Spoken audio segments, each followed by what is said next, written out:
생각을 합니다. 본문 내용을 보시면서 어려운 건 없으시죠? 모르시는 것도 없고, 그죠? 자, 오늘 본문은 저번 설교를 기억하신다고 하면 사울이 다소로 내려간 이후의 본문을 내용으로 하고 있습니다. 사실 굉장히 오늘 본문은 갑자기 뜬금없이 베드로가 등장을 해요. 그러니까 성경이 어떤 느낌이냐면 사울이 어떻게 돼요? 다소로 내려가서 사라지자마자 갑자기 누가 딱 등장하냐 하면 베드로가 갑자기 딱 등장하고 있는 모습을 보인다라는 것입니다. 좀 전에도 이야기했지만 오늘 본문은 좀 이 흐름, 왜 이런 기적들이 있는 것인가라는 큰 흐름으로 오늘 본문을 좀 보려고 합니다. 어떻게 보면 약간 뜬금없이 들릴 수도 있겠지만, 자, 먼저 내용을 본다고 한다면 그때가 정확히 언제를 말하는지는 모르겠지만 원어에서 보면 사실 시간을 말하는 때가 아니라 그리고 혹은 그러나라는 의미를 뜻하고 있습니다. 한 가지 분명한 것은 지금 사울이 다소로 내려간 사실, 전혀 연관성이 없어 보이는데 그러나 그러한 모든 것과 오늘의 본문이 그와 무관하지 않다라는 거예요. 그러니까 사울이 다소로 내려간 사실과 오늘 본문은 어떻게 보면 별개의 본문이 아니라 이어져 가고 있는 본문이라고 말할 수 있다는 것입니다. 베드로가 사방으로 전도 여행을 다녔습니다. 그는 예루살렘에 앞서 나온 사울을 갈라디아서 1장 18절을 보면 약 보름간 만났습니다. 그리고 교회가 박해로부터 잠시 놓였어요. 잠시 평화의 기간이 생기고 숫자적으로 증가할 때 어떻게 했냐면 베드로는 예루살렘을 떠나서 전도 여행을 가게 됩니다. 베드로의 전도 여행은 주로 초점이 어디냐면 팔레스타인 서쪽 지역이에요. 지도가 그려지시죠? 여러분 팔레스타인 그 가나안 지역을 보시면 사람들이 제일 살기 좋은 지역이 어디냐면 서쪽이에요. 해안가 쪽, 평야. 그쪽은 약간 평야예요. 나머지는 다 산지죠. 광야고. 그래서 여러분들이 이 서쪽 지역이 옛날 구약시대는 누가 살고 있었냐면 여러분이 잘 알고 있는 누구죠? 블레셋 사람들이 살고 있던 지역이에요. 굉장히 풍부한 풍요로운 땅이었습니다. 자, 이쪽 서쪽으로 베드로가 선교 여행을, 전도 여행을 떠나게 됩니다. 이것을 통해서 볼 때 그들은, 그러니까 사도들이 그냥 예루살렘에 머물러서 있다는 것이 아니라는 사실을 우리에게 말해줍니다.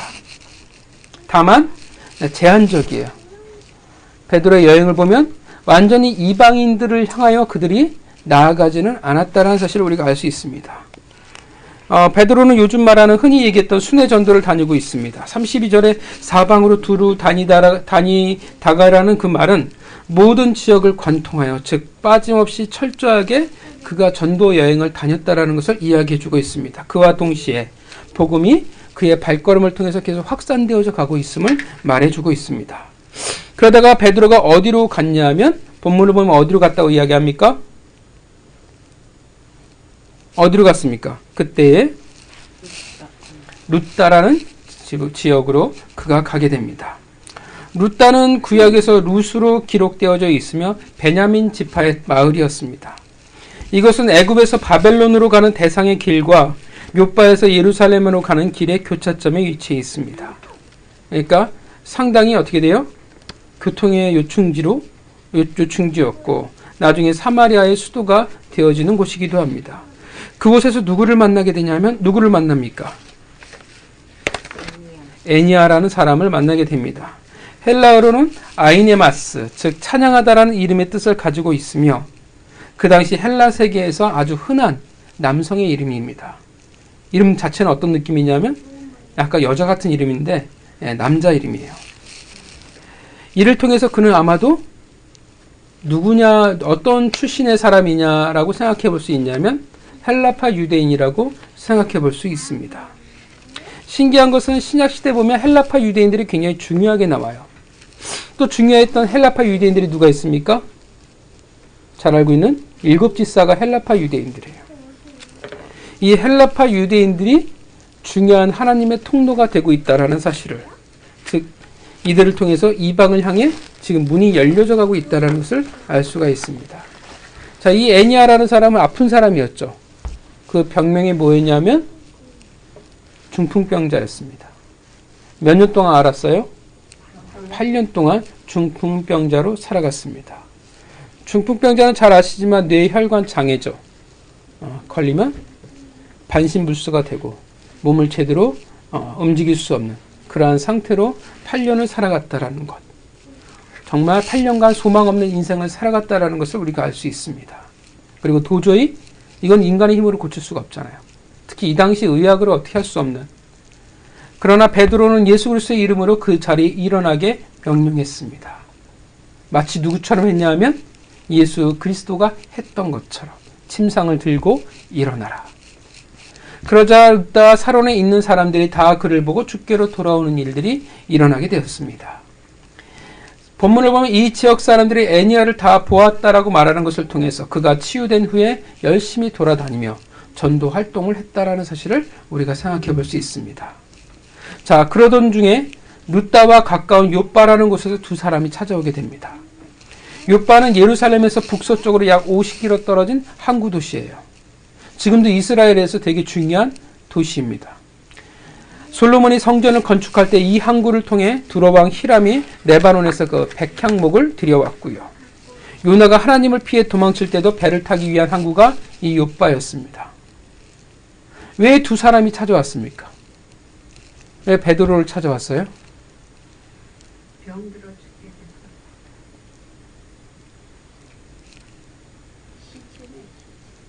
죽음에 그렇죠.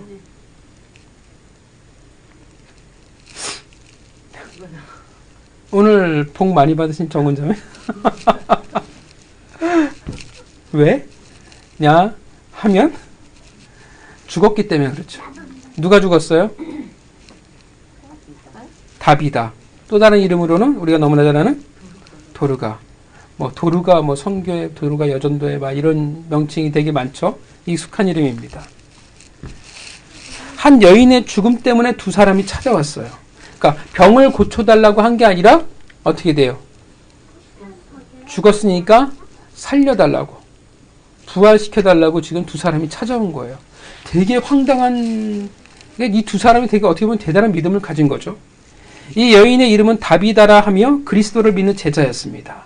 다비다는 아람어로 할 때는 다비다, 헬라어식 이름으로는 도르가예요. 이름의 뜻은 영양이라는 여러분 동물 알죠? 그 뜻입니다. 은혜와 아름다움의 상징이래요. 그녀 역시 이 이름을 통해서 볼 때는 헬라파 유대인이라는 것을 우리가 볼 수 있습니다. 그러니까 신기한 게 보면 옛날에는 누가 중요했냐면 진짜 정통파 이 유대인들이 중요했어요. 근데 자꾸 어떻게 초점이 이제 어떻게 누구로 바뀌냐 하면 포커스가 헬라파 유대인이에요. 더 나아가 이제 누구로 바뀌게 돼요? 이제 이방인으로 바뀌게 됩니다.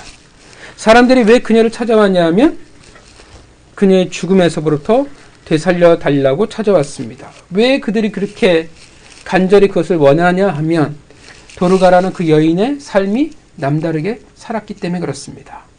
그녀는 사람을 돕는 자였죠.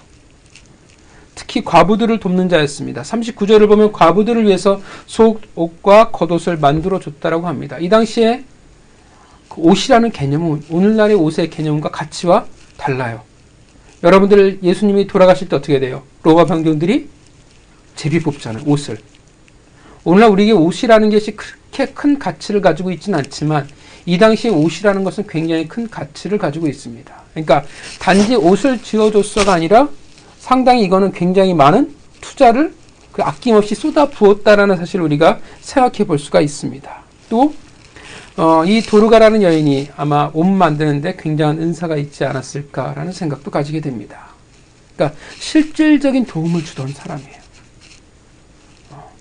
그 당시에 정말 가치 있는, 정말 많은 돈이 들어갔을 텐데 그것을 아낌없이 가난한 자들을 위해서 사용했던 여인이었습니다.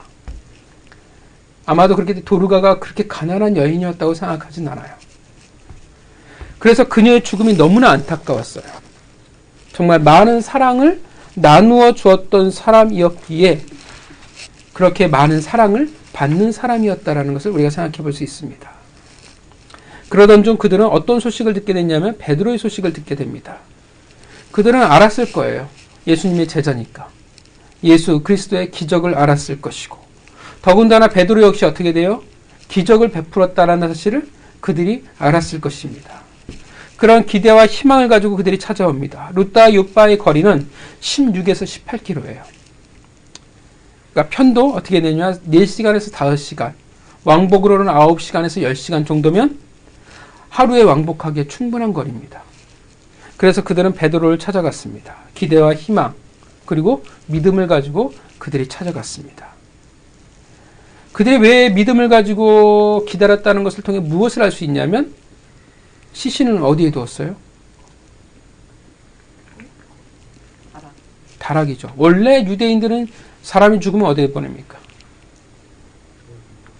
그죠, 무덤이에요. 우리는 이제 3일 동안 이제 지체하다 무덤으로 가잖아요. 얘들은 안 그래. 왜냐하면 더운 날씨이기 때문에, 바로 부패하기 때문에 죽으면 어떡하냐면 바로 돌무덤에 일단 장사를 지냅니다.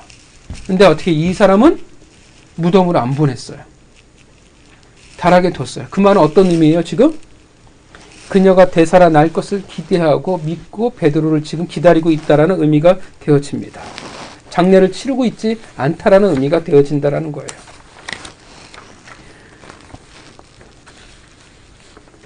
여러분들이 기억하시지만 역사는 반복됩니다. 이 다락방에서의 놀라운 이제 부활의 사건을 우리가 보게 되죠. 다락방에서 죽은 이를 살린 이를 기억하십니까? 누군지 기억하세요? 유명한 사람인데. 우리가 아는 사람은 성경에 유명한 사람밖에 없어요. 누굴까요?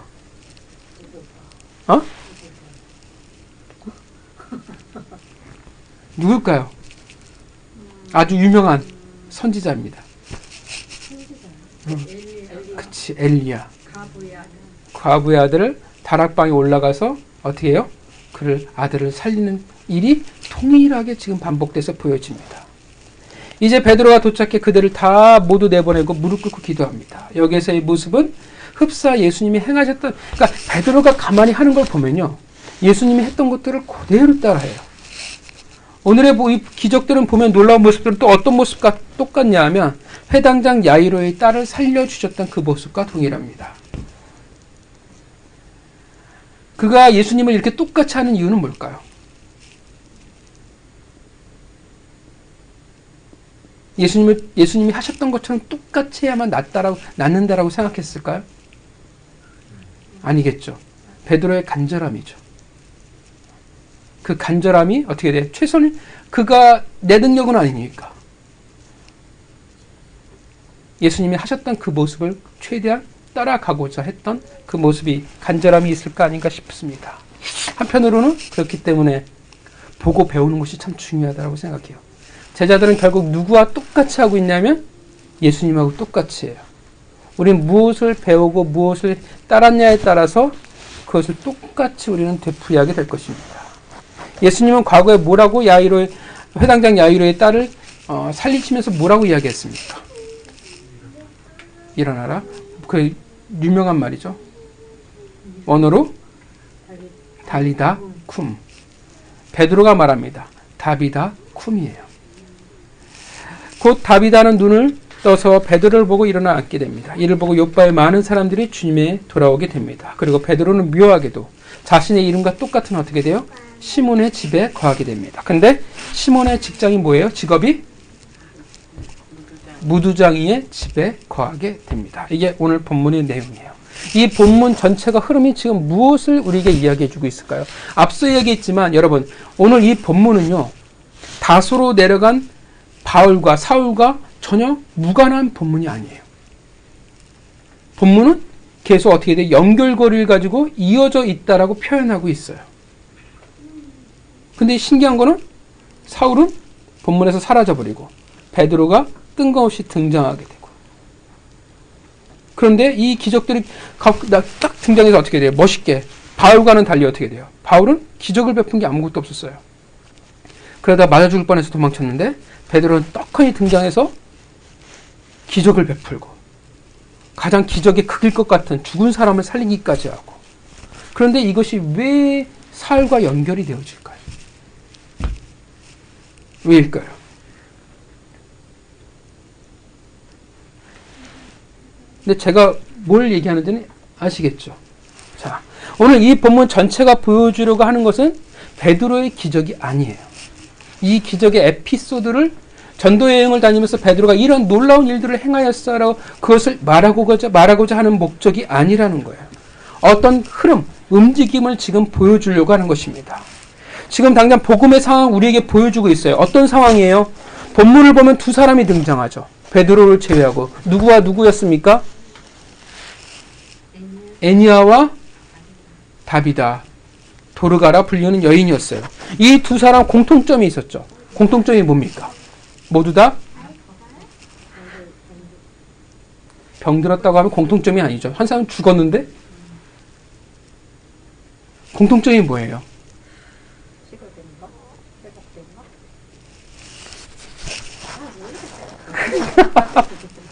혹시 아까 그 뽑기에 모든 걸 다 써버린 거 아니야? 자, 두 사람의 공통점이 뭐예요? 신분이 같잖아요. 출신이 같잖아요. 어떻게 해요? 그들이 어떤 신분을 가지고 있냐면 둘 다 헬라파 유대인들이에요. 그죠? 둘 다 모두 헬라파 유대인들을 대상으로 이 놀라운 기적이 일어났다라는 거예요. 그들에게 주목되어지고 있다라는 것입니다. 베드로는 어떻게 해요? 더군다나 지금 어떤 상황이냐면 베드로는 예루살렘을 떠나 있는 상태예요.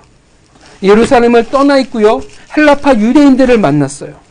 그 반복되는 기적이 일어났고 뭐하는 사람들이 복음으로 돌아왔어요.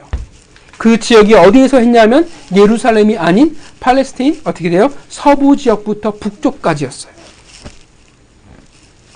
그 북쪽을 넘어가면 어디예요? 요바를 조금만 넘어가면 어떻게 되어지냐면 이제 땅끝에 시작이 되어지는 지점이라는 것입니다. 지상명령을 기억하시죠? 땅끝까지. 바로 그 목전까지 와 있는 상태가 되어지는 거예요. 더군다나 오늘 본문의 마지막 베드로가 어디에 머물고 있다고요? 시몬의 집이죠. 근데 성경은 굳이 시몬의 직업을 표현하고 있어요. 시몬의 직업이 뭐라고요? 무두장이. 왜 시몬의 직업을 지금 언급하고 있을까요? 왜냐하면 여기에 머물고 무두장이 집, 시몬의 집에 머무는 것이 범상치 않다라고 성경은 지금 보고 있는 거예요. 반드시 뭐가 언급되어야 되냐면 이 범상치 않음에 무두장이라는 직업이 반드시 언급되어져야 돼요. 왜일까요? 여러분, 무두장이가 뭐 하는 사람입니까?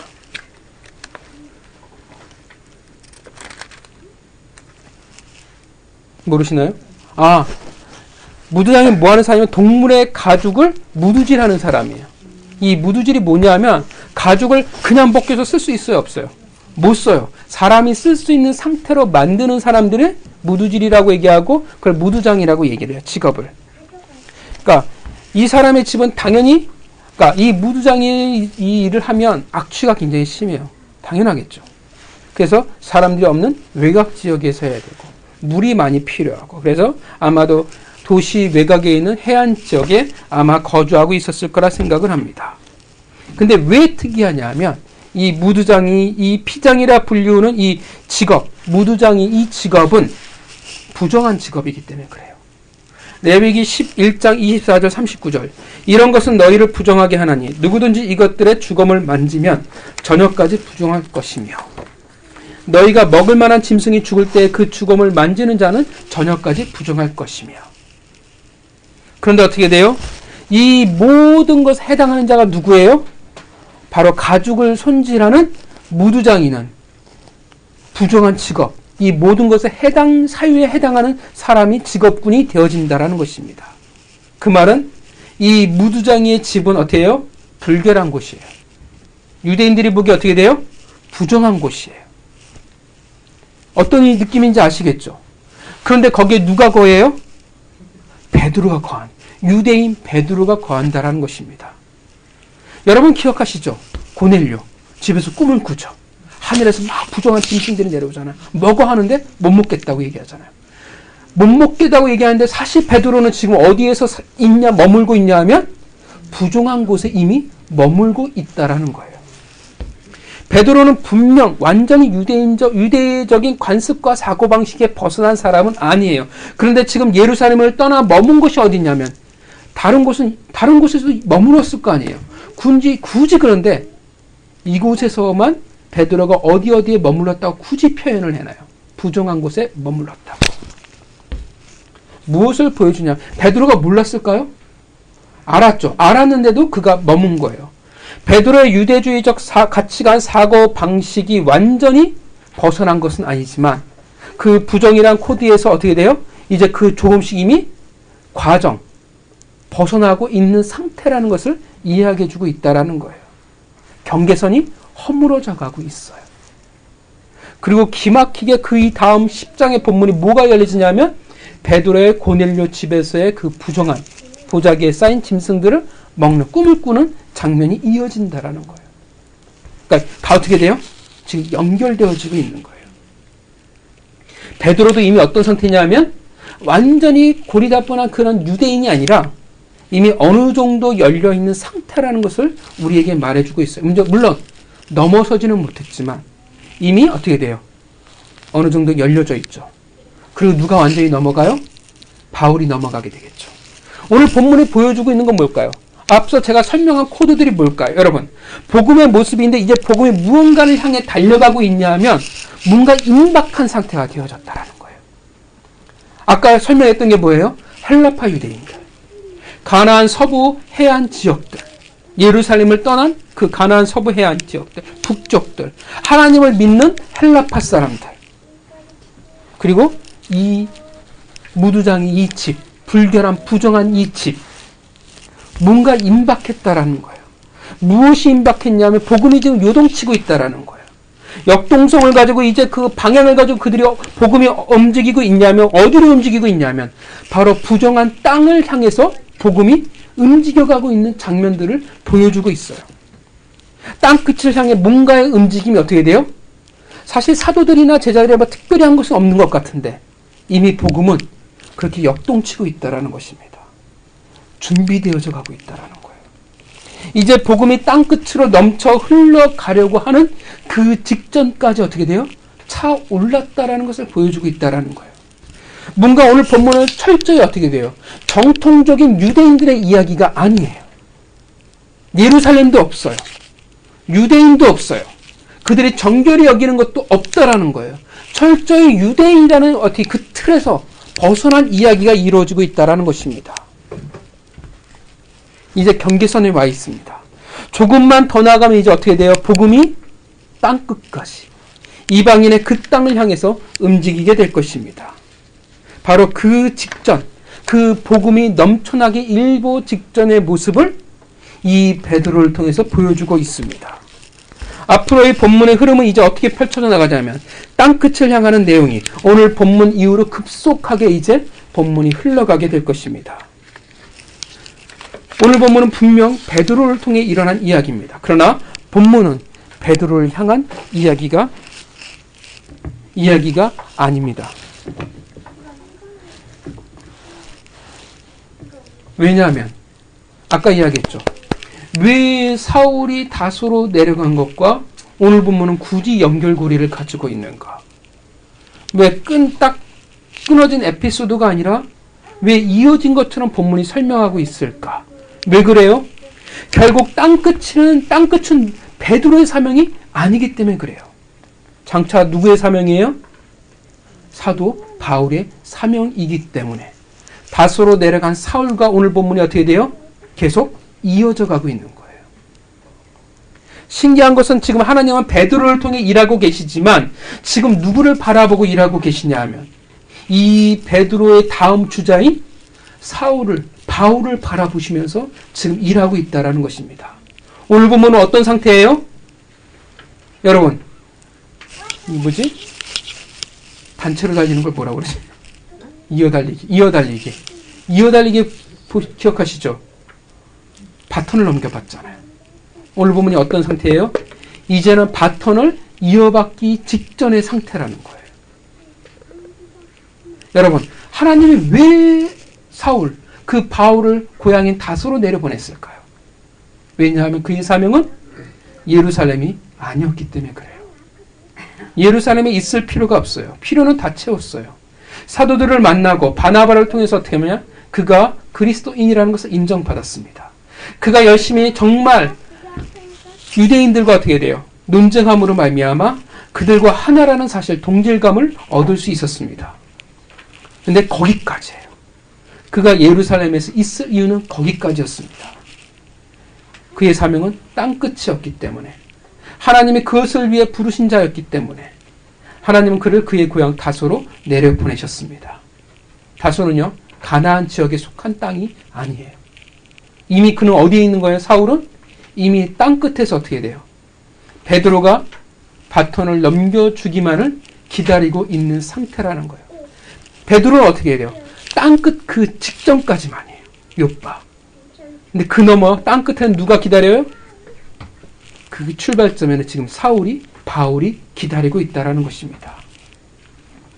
이번 본문에 전혀 등장하지 않는, 고향으로 낙향해버린, 도망가버린 사울이 그곳에 기다리고 있는 것입니다. 다음 주자로 대기하고 있는 것입니다. 잊혀져 버린 것 같고 실패한 것 같은데 아니라는 거예요.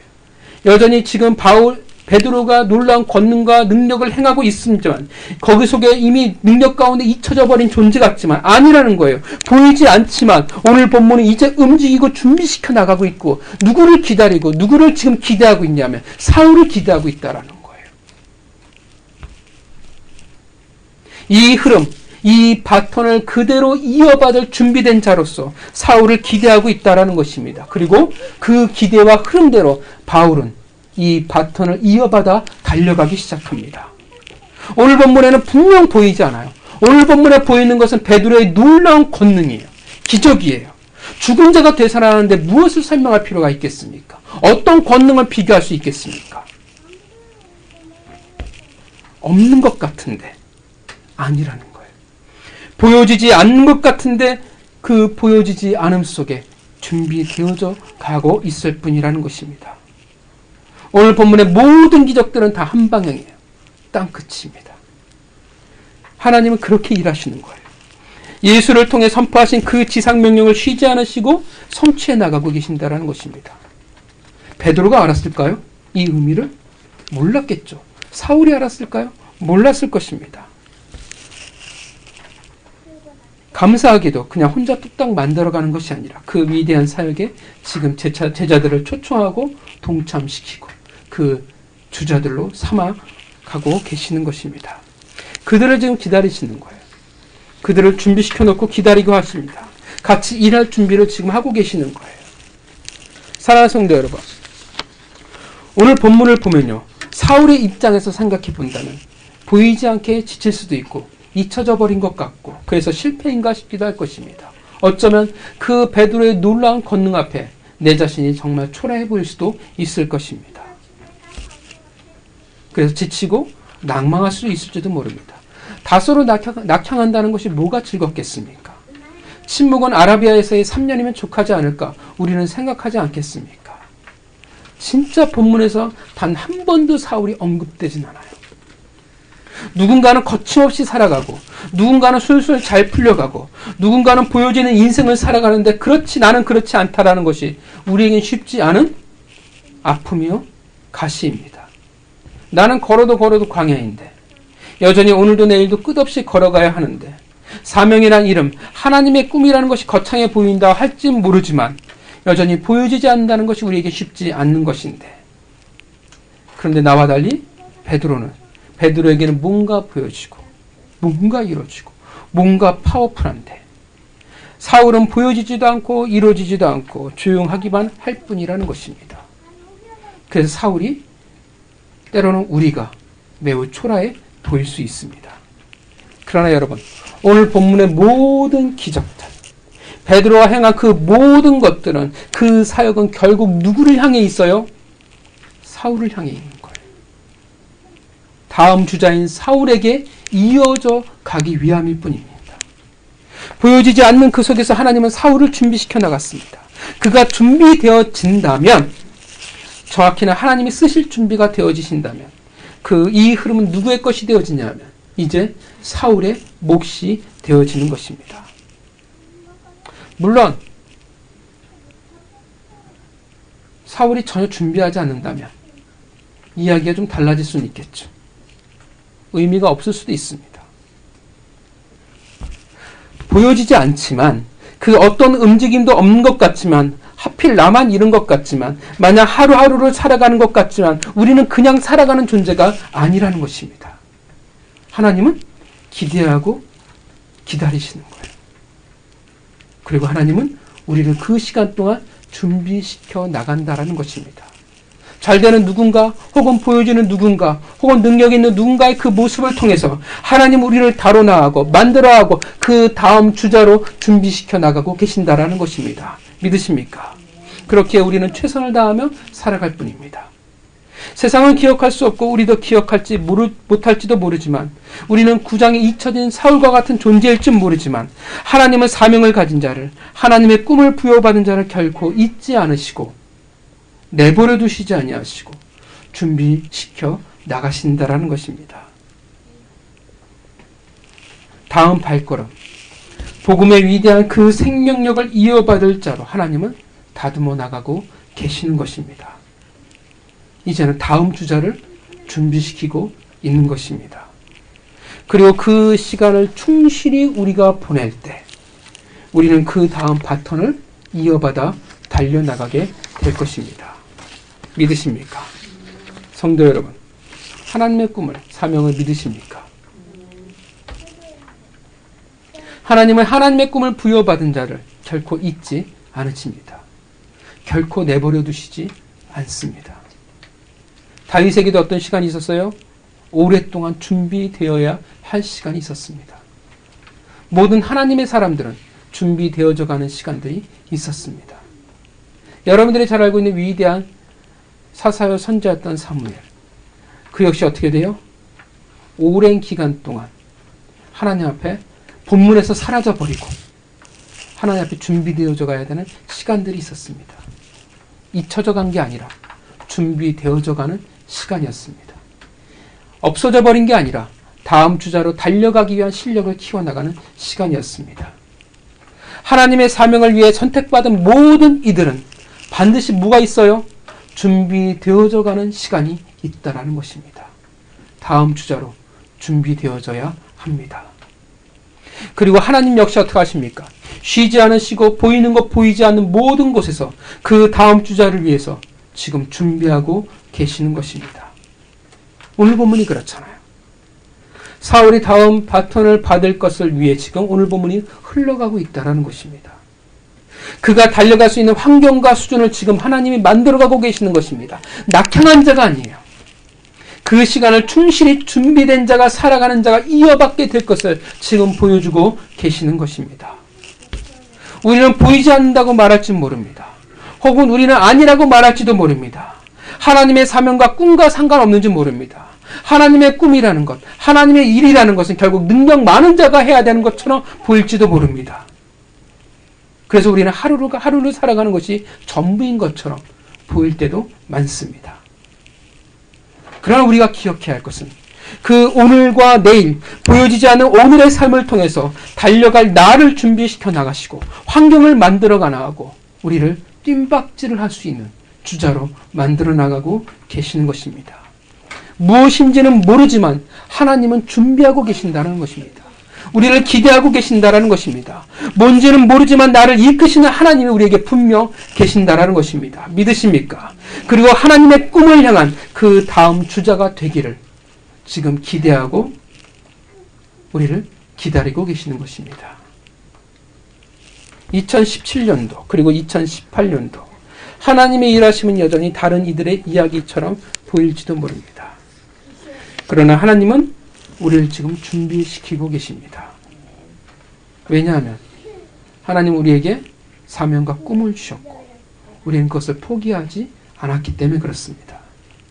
우리에게 주신 사명을 성취하기 위해 하나님은 오늘도 쉬지 않으시고 일하고 계십니다. 우리가 그걸 모를 뿐, 우리가 알 수 없을 뿐이에요. 보이는 곳에서 보이지 않는 곳에서 하나님은 수많은 일들을 지금 행하고 계십니다.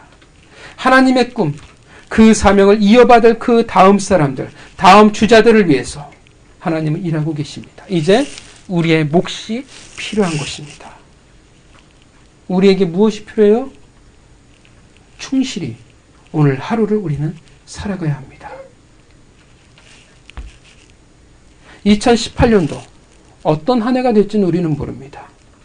그러나 분명한 것은 무엇이냐 하면 우리를 준비시키기 위해 쉬지 않으시는 그 하나님이 우리에게 있을 줄 믿습니다. 그 하나님을 만나시기를 바랍니다. 그리고 충실히 준비된 자로서 하나님의 꿈을 만들어가는 시간이 되길 바랍니다. 바라기는 정말 우리가 잘 준비되어져서 이제는 이어받는 시간이 되어지기를 바랍니다. 오랜 시간 동안 8년 개척교회는 참 적지 않은 시간이라 생각을 합니다. 얼마큼 잘해왔는지는 잘 모르겠어요. 왜냐? 자랑할 것도 있지만 분명 부끄러운 것도 있기 때문에 그렇습니다. 충실히 오늘 한 해의 하루하루를 우리가 살아가길 바랍니다. 그리고 잘 준비되어지길 바랍니다. 그리고 우리가 이제는 하나님의 꿈을 이어받을 다음 주자로 우리가 달려나가기를 소망합니다. 8년간의 고생이 이젠 또 다른 뜀박질하며 앞으로 나아갈 수 있는 그 은혜가 있는 한 해가 되어지기를 바랍니다.